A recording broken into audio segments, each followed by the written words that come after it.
Time بھی اس وقت پوری دنیا میں مانا جاتا ہے فلسفہ تاریخ کے حکم وہ اتھارٹی، سب سے بڑی اتھارٹی. جیسے نفسیات میں بابائے نفسیات فرائڈ کو مانا جاتا، تو مختلف شعبوں کے اندر مختلف لوگ ہیں کہ جن کا لوہا مانا گیا. اس ٹائنبی نے ایک ایسا جملہ کہا ہے، زہر میں بجھا ہوا جملہ، محمد failed as a prophet but succeeded as a statesman. محمد ناکام ہو گئے ایک نبی کی حیثیت سے، ہاں کامیاب ہوئے ہیں تو ایک سیاستدان کی حیثیت سے، اسٹیٹسمین کی حیثیت سے. اب آپ اندازہ نہیں کر سکتے کہ اس کے اندر کتنا زہر گھلا ہوا. اصل میں ان کا ایک تصور ہے. نبوت کسے کہتے ہیں؟ نبوت کے آئیڈیل ان کے نزدیک حضرت عیسیٰ ہے، حضرت یحییٰ ہے. حضرت عیسیٰ نے کبھی تلوار ہاتھ میں لی، نہ حضرت یحییٰ نے کبھی تلوار ہاتھ میں لی. بس دعوت ہے، تبلیغ ہے، نصیحت ہے، سرمنز ہے، واعظ ہے، یہی ہوتا رہا.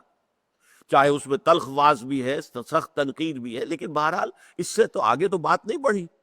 باقی درویشی کا رنگ ہے، کوئی کچھ کہہ رہا ہے، کوئی تکلیف دے رہا ہے تو صبر کر رہے ہیں، کوئی جوابی کارروائی نہیں ہے. یہ نقشہ ان کے ذہن میں ہے نبوت کا.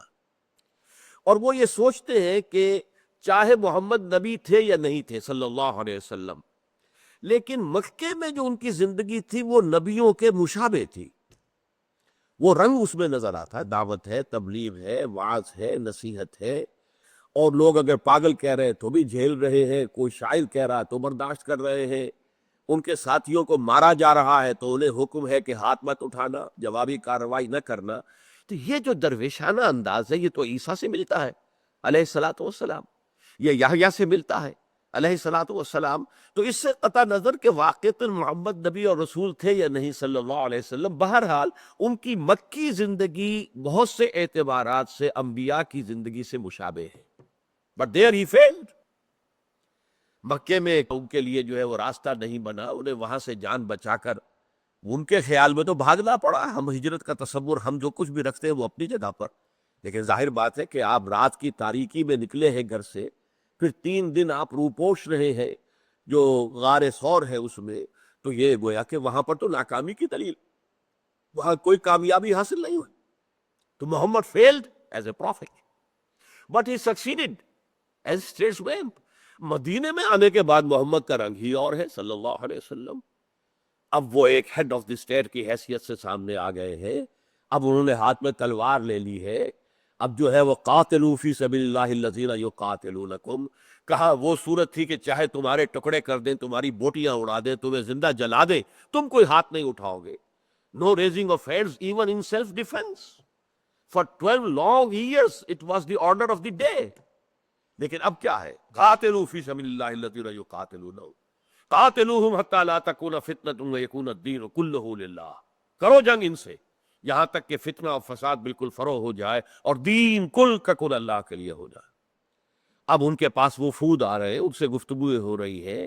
انہوں نے یہودیوں کے ساتھ مصالحت کی ہے اور اس میں میثاق مدینہ کی جو ہے بہت دنیا کے اندر دھوم ہے اور اس کے اندر بڑی حکمتیں ہیں. یہ ساری چیزیں یہاں تو اب محمد ایک اسٹیٹس مین کی حیثیت سے، ایک سیاستدان کی حیثیت سے، ایک سپہ سالار کی حیثیت سے، ایک حاکم وقت کی حیثیت سے سامنے آئے. وہاں وہ کامیاب ہوئے.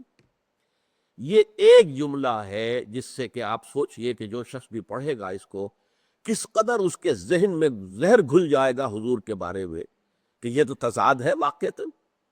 اچھا، اس تضاد کو مزید ہائی لائٹ کرنے کے لیے، نمایاں کرنے کے لیے پروفیسر برگمری واٹ نے 2 والیومز میں حضور کی سیرت لکھی. اب ہم تو بڑے خوش ہیں، برطانیہ کا اتنا بڑا پروفیسر دانشور حضور کی سیرت پر اس نے 2 والیومز لکھ دی. لیکن اور اسی لیے آپ کو یاد ہوگا کہ انہیں خاص طور پر جب ہمارے سابق صدر جو تھے مرحوم ضیاء الحق صاحب نے جب یہ سیرت کانفرنسوں کا سلسلہ شروع کیا تھا، ایک مرکزی کانفرنس ہوتی تھی اسلام آباد میں، پھر صوبائی کانفرنسیں ہوتی تھی، صوبائی جو بھی دارالخلافے ہیں، پھر ہر محکمے میں کانفرنس ہو رہی ہے، ہر جگہ جلسے ہو رہے ہیں. تو اس میں ایک موقع پر ڈاکٹر منگمری واٹ کو خاص طور پر یوں سمجھیے کہ مہمان خصوصی کی حیثیت سے انہیں بلایا گیا، ان سے تقریر کرائی گئی. اور ہمیں یہ معلوم ہے نہیں کہ اس نے کتنا زہر گھول دیا. اسی ایک جملے کو ہائی لائٹ کرنے کے لیے اس نے حضور کی سیرت کو 2 حصوں میں تقسیم کیا. Muhammad at Mecca 1 volume, Muhammad at Medina 2nd volume. واضح کیا کیا کہ یہ تو دو محمد ہے، ایک محمد نہیں ہے۔ مکے والا محمد تو کچھ اور نظر آتا ہے صلی اللہ علیہ وسلم، مدینے والا محمد کچھ اور نظر آتا۔ اچھا، مدینے والے محمد کے ذکر میں صلی اللہ علیہ وسلم و فدا و آباؤنا و امہاتنا جتنے تعریفی کلمات ممکن ہے سب استعمال کر دی۔ حضور کی اسٹیٹس مین شپ، حضور کی موقع شناسی، حضور کی مردم شناسی، بر وقت اقدام کرنا، یہود کو جکڑ لینا میثاق مدینہ میں، مہاجرین اور انصار کو جکڑ لینا مواخات میں، بھائی بھائی بنا دیے گئے۔ اب ایک ایک چیز کے بارے میں غور کیجئے، ایک ایک چیز کے بارے میں غور کیجئے۔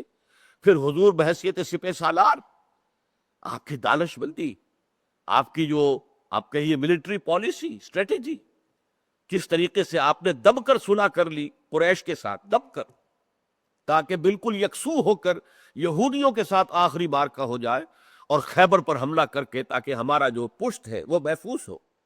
جنوب میں ہے مکہ اور شمال میں جانا ہے خیبر کی طرف۔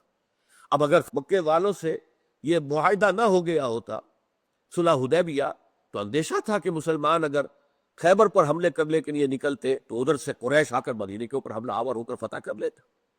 لہذا پہلے آپ نے ان سے صلح کی اور دب کر صلح کی، اس کے بعد یکسو ہو کر پھر حملہ کیا اور یہودیوں کا جو آخری گڑھ تھا اس کو ختم کر دیا۔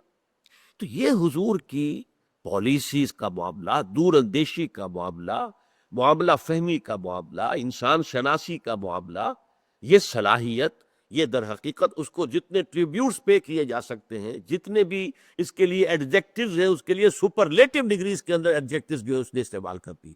لیکن اب غور کیجئے، ہم تو دھوکہ کھا جائیں گے، یہ تو بڑا حضور کا بڑا صلاح خواں ہے، بہت ہی تو حمد کر رہا ہے، تعریف کر رہا ہے، لیکن اصل کیا ہے؟